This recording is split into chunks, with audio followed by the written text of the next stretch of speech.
why it's stopping.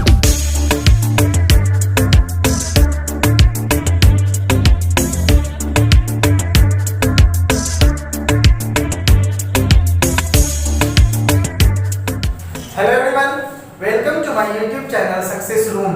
आप तो हमें जानते ही होंगे, मैं ओझा सर।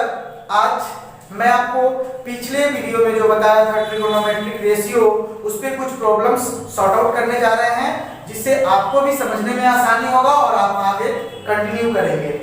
हमारा बेसिकली है आईसीएससी और सीबीएसई, यानी सीबीएसई में क्लास 10th में पढ़ना है और आईसीएससी में क्लास 9th में पढ़ना है ट्रिगोनोमेट्रिक रेशियो। अगर आप मेरा वीडियो नहीं देख पाए तो डिस्क्रिप्शन लिंक में जाकर के देख ले, मेरे पिछले वीडियो में ये सारा समझाया गया। चलिए क्वेश्चन की ओर बढ़ते हैं। तो हमारा पहला दिया हुआ फॉर द गिवन फिगर देख रहे हैं आप कि बी पे हमारा 90 डिग्री है और एसी का वैल्यू जो हाइपोटेनस है वो 13 है और बीसी हमारा 5 है। हमें यहाँ पे फाइंड करना है कि हमारा जो BC का वैल्यू है वो क्या आएगा। उसके बाद sin A का वैल्यू क्या होगा, cos C 10A cosec C sec square A minus 10 square A। चलिए अब हम सॉल्यूशन की ओर बढ़ते हैं और देखते हैं कि क्या वैल्यू आता है। सबसे पहले बाय पाइथागोरस थ्योरम आप पढ़े होंगे, तो उसको देखते हैं। तो हमारा पाइथागोरस क्या होगा, हमें निकालना है BC का वैल्यू। तो BC स्क्वायर बराबर AC square minus AB square. अब ये हमारा क्या है, BC स्क्वायर, AC का वैल्यू हमारा दिया हुआ 13 स्क्वायर माइनस AB का वैल्यू हमारा दिया हुआ 5 का स्क्वायर। BC का square is equal to 169, 13 into 13 आपको 169 माइनस 25। अब हमारा ये आएगा BC का square is equal to 144। Means अब यहां से स्क्वायर उधर की ओर जाएगा तो BC का हमारा वैल्यू जो है वो क्या आ जाएगा, BC इज इक्वल टू 12। अब यहाँ पे हम यूनिट कुछ नहीं किया, अगर यहाँ पे यूनिट दिया हुआ होता तो आप x लगा के भी बना सकते हैं, आपके बुक में बना हुआ भी होगा, बट यहाँ पे कोई यूनिट नहीं है तो हम यहाँ पे 12। चलिए अब हमारा फर्स्ट क्वेश्चन जो है वो पहला क्वेश्चन दिया हुआ है sin A। तो इसका वैल्यू क्या होगा हमें अभी नहीं पता। तो sin A मतलब जैसे ही आपके मन में sin आएगा तो आपके अंदर से आएगा कि परपेंडिकुलर। मैंने पिछले वीडियो में बताया था परपेंडिकुलर बाय हाइपोटेनस। अब हमारा परपेंडिकुलर कौन सा है, तो हमारा A की बात हो रही है, यानी एंगल A। तो A के लिए परपेंडिकुलर हमारा क्या हो गया, तो हमारा परपेंडिकुलर BC हो गया और हाइपोटेनस हमारा AC हो गया। अब हमारा BC का वैल्यू कितना है, तो हमने फाइंड किया कि BC इज इक्वल टू 12। तो 12 और हमारा हाइपोटेनस कितना है, यानी H 13। ये हमारा आंसर आपका आ गया। अब आगे की ओर बढ़ते हैं। क्वेश्चन नंबर 2 में cos C दिया हुआ है, यानी cos C। अब इसका वैल्यू हमें नहीं पता है और यहाँ पे देखिए अब C, तो C के लिए हमारा परपेंडिकुलर क्या हो गया 5 और बेस 12 हो गया। तो cos C में हमारा होगा बेस बाय हाइपोटेनस। अब बेस कौन सा है, तो जब C की बात करिए तो बेस कौन सा होगा, फिर से 12 हो जाएगा। तो यहाँ पे क्या हो जाएगा BC बाय हाइपोटेनस हमारा। अब इसका आंसर क्या आएगा, तो BC हमारा है 12 और AC फिर से 13। ये आंसर सेम आएगा। अब आगे क्वेश्चन की ओर चलेंगे। tan A।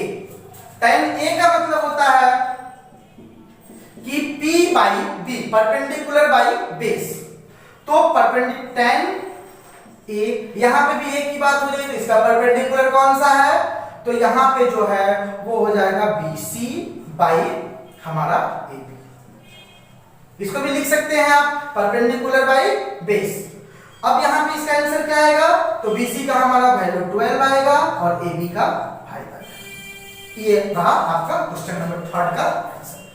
4 में दे रहा है कि cosec C, मतलब हम बताए थे कल कि साइन का जो उल्टा होता है वो cosec थीटा होता है। तो यहाँ पे साइन का उल्टा cosec c, बट यहाँ पे c लेना है, तो एंगल c लेंगे आप, तो cosec का क्या हो जाएगा, तो cosec जो होता है cosec c, तो यहाँ पे क्या है, c की बात करेंगे, यानी अगर sin p बाई h होता है तो cosec h बाई p होगा। तो हम यहाँ पे लिख सकते हैं हाइपोटेनस बाई p हमारा परपेंडिकुलर हो जाएगा, यानी परपेंडिकुलर। अब cosec c में क्या होगा, तो हाइपोटेनस तो सेम होगा, AC ही होगा, यानी आंसर 30 हो जाएगा। और उसके बाद हमारा जो परपेंडिकुलर है वो c के लिए 5 हो जाता है, तो यहां पे 13/5 आंसर हो जाएगा। अब आगे बढ़ते हैं और हमारा क्वेश्चन नंबर 5 जो कहता है वो है sec square a minus tan square a। तो यहां पे एंगल a की बात हो रही है, तो cos का उल्टा जो है, मतलब जो cos होता है उसी का उल्टा हमारा sec होता है। तो cos का क्या होता है b बाई h, तो sec का उल्टा क्या होगा h बाई b। तो हमारा sec स्क्वायर a, इसका वैल्यू क्या होगा हमारा h बाई, मतलब h बाई अगर b लिखते हैं और इसका होल स्क्वायर करते हैं तो sec स्क्वायर a हो सकता है, इसका वैल्यू पुट कर देंगे, h का वैल्यू हमारा 13 और b, तो a की बात कर रहे हैं तो b हमारा कितना आ जाएगा, तो हमारा a के लिए परपेंडिकुलर 12 होता है, उसके लिए बेस 5 होता है, तो हम यहाँ पे 5 लिख देंगे। उसके बाद हमारा tan का वैल्यू है, तो tan स्क्वायर a, तो हमने tan का वैल्यू देखिए क्वेश्चन नंबर 3 में निकाला है 12/5, तो यहाँ पे हो जाएगा 12/5 इसका होल स्क्वायर।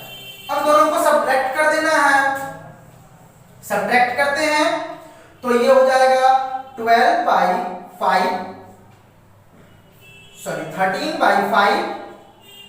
का होल स्क्वायर माइनस 12/5 का होल स्क्वायर। अब आप देख सकते हैं कि 5 जा हमारा जो होता है वो 25 हो जाएगा, और ये 169 माइनस 144/25। एलसीएम ले लेंगे और एलसीएम में हमारा 25 हो जाएगा और यहाँ पे 25 हो जाएगा। आप सॉल्व करेंगे 169 माइनस 144 काट करके हमारा आंसर 1 आ जाएगा। अब आप I think question number 1, question number 2, 3, 4, 5 समझ गए होंगे। अगर नहीं समझे हैं वीडियो को पॉज करके देख लें और मिलते हैं फिर एक अगले क्वेश्चन में।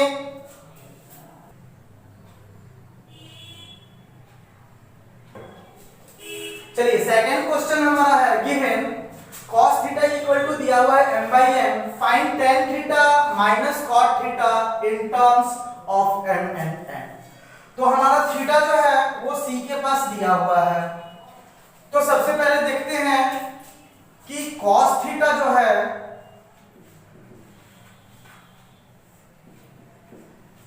वो क्या है। तो cos theta is equal to हमारा क्या होता है, तो बेस बाय हाइपोटेनस। तो हमारा बेस क्या है, तो थीटा अगर यहां है तो परपेंडिकुलर हमारा ए बी हुआ, तो बेस हमारा जो है वो बीसी हो जाएगा और हाइपोटेनस हमारा बीसी हो जाएगा।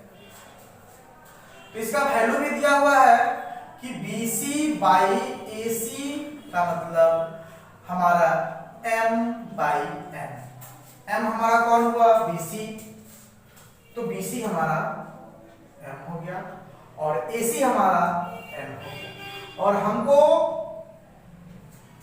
AB के बारे में नहीं पता है, तो बाई पाइथागोरस अगर हम पाइथागोरस यूज करते हैं तो AB का स्क्वायर बराबर हमें हो जाएगा AC का स्क्वायर माइनस BC का स्क्वायर।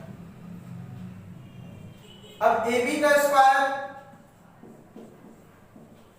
बराबर AC का वैल्यू कितना दिया हुआ है, तो n का स्क्वायर माइनस एम का स्क्वायर, मतलब A B is equal to N square minus M square under root में।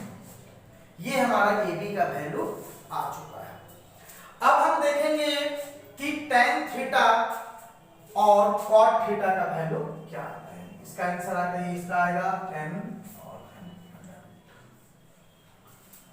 अब टेन थीटा का निकाल लेते हैं। Tan theta is equal to क्या होता है, तो P बाई P होता है। अब ये जो टेन थीटा है वो हमारा क्या आएगा, तो परपेंडिकुलर टेन थीटा क्या हो गया हमारा under root N square minus M square by base हमारा क्या हो गया एम हो गया। और कॉट थीटा जो है माइनस, अब इसका जस्ट अपोजिट होता है तो बेस बाई परपेंडिकुलर हो जाएगा।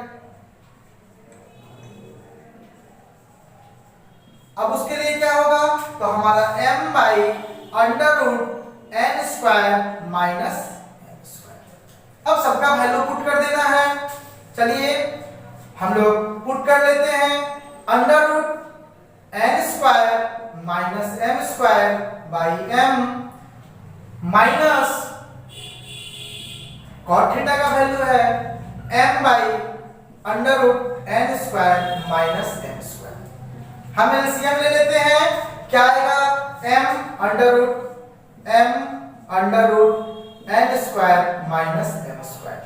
अब आप जान रहे हैं कि अगर रूट रूट से गुना होगा तो रूट कैंसिल हो जाएगा, तो ये क्या हो जाएगा एम स्क्वायर हो जाएगा। अब ये N square minus 2m square बटा m under root N square minus N square, यही आंसर आएगा। अब हमें उम्मीद है कि आपको ये क्वेश्चन एकदम इजी लगने लगा होगा। अब हमारे चैनल को सब्सक्राइब करें, लाइक बटन को दबाएं और ज्यादा से ज्यादा शेयर करें। मैं ओझा सर मिलता हूं आपसे नई क्लास में। बाय।